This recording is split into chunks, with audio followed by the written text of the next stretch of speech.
Genesis were, of course, a titanic rock band, and one of the core bands that people think of when the phrase prog rock is mentioned. They existed from 1967 to 1998, not counting a brief later reunion, which is quite an impressive stretch. And their history can be summarised in four phases. So, 1967 to 1970, whiffling around a bit, playing folky rock and having one fairly disastrous album. 1970 to 1974, this is the Peter Gabriel era, where they were completely bonkers prog rock, epic fantasy and crazy costumes.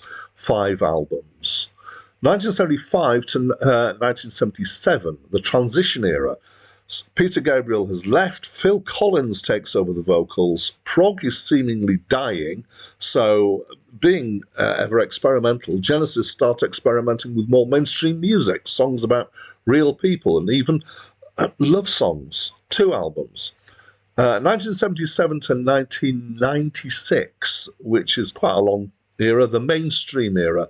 Steve Hackett has also left because things are not bonkers enough for him anymore, having lost Peter Gabriel. So the 3 remainers, who are Phil Collins, Mike Rutherford and Tony Banks, embark on nearly 20 years of huge commercial success as a mainstream rock band with occasional nods to the bonkersness of the past. And there are 6 albums in that period. Finally, Phil Collins leaves, and they finish things off with one final, less successful album. Hi, my name's Dan. So this was Genesis's 7th album, and the first one without Peter Gabriel. So I've had a vinyl copy of this album for many years. I haven't surprisingly listened to it that often, but I have reviewed this twice before. So this is one of the few albums that's going to find itself being reviewed for the 3rd time when I review this list. Quick context then for that. I started reviewing, working off a list of those 300 and something greatest prog rock albums of all time. And I reviewed those and just posted the reviews on Facebook for my friends. And was roundly ignored, which is entirely reasonable.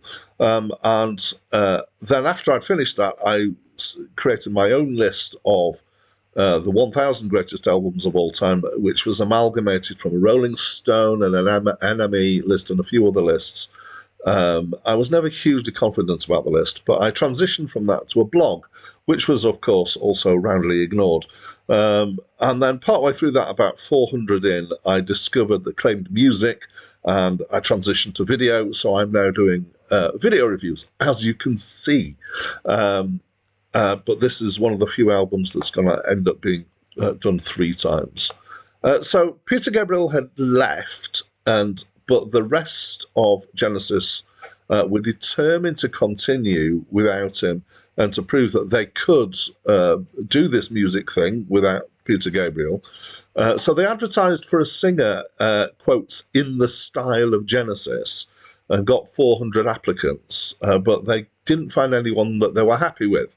Finally, they agreed that Phil Collins would do a kind of effectively, I think it was decided to be a demo of the vocals for the track Squonk, and the others liked it, and they persuaded him to do all the rest of it.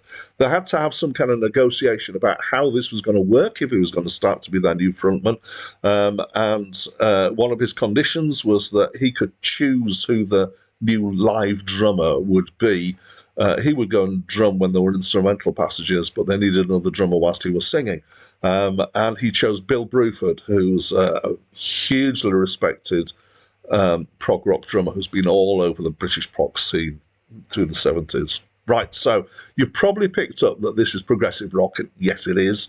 It's not quite as bonkers as their previous album, which is The Lamb Lies Down on Broadway, which we will come to later in the list. But it is fairly, well prog. So it's musically diverse. It's got longer multi-part tracks. It's got some fast and complex stuff. It's got some very mellow, almost classical stuff. And there are a couple of tracks that are kind of bouncy and almost mainstream. in here. There's a variety of guitars and keyboards, including mellotron in here, and it's musically very competent, very interesting, possibly a little intimidating if prog isn't your kind of thing.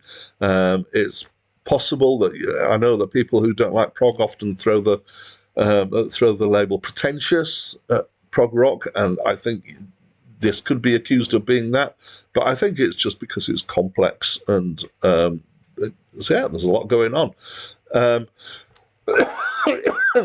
Excuse me. So there's some bits have got complex rhythms going on. There's some interesting harmonies. Musically, most of it is relatively straightforward, I would say. It's very textural. There's lots of different kind of feelings and sounds that happen throughout the album. So the most approachable tracks are Trick of the Tail and Robbery, Assault and Battery, which are the ones that I said are the more mainstream tracks. They're definitely songs and quite kind of bounce along. Ripples is quite gentle and a very beautiful song. It would be hard to classify it as rock, I would say. Los Endos is the last track, and it's a kind of a reverse overture. So it reprises some of the musical themes from before, and it's almost entirely instrumental.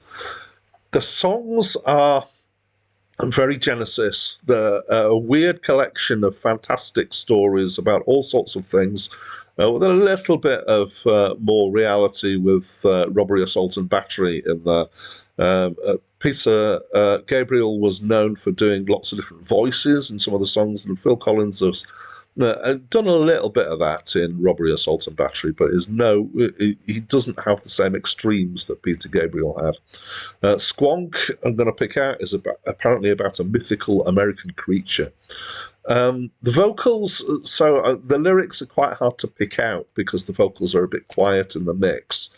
I think this might have been because it was Phil Collins' first album as vocalist, and maybe he persuaded them to keep it quiet because he didn't want to be kind of too out front and centre.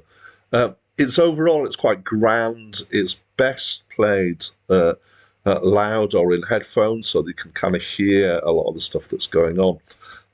And I found, over having reviewed it 3 times, I've not at all regretted coming back to it several times. I feel like it's a grower. It's an album that's got quite a lot that you can dig into over quite a few listens. So it's no surprise to those who are getting to know my tastes that I like it, given that it's prog rock. So I like it. What do you think? Please talk to me about this album through the comments box. That's it from me for now. Mesmerized children are playing, meant to be seen but not heard. Stop me from dreaming, don't be absurd.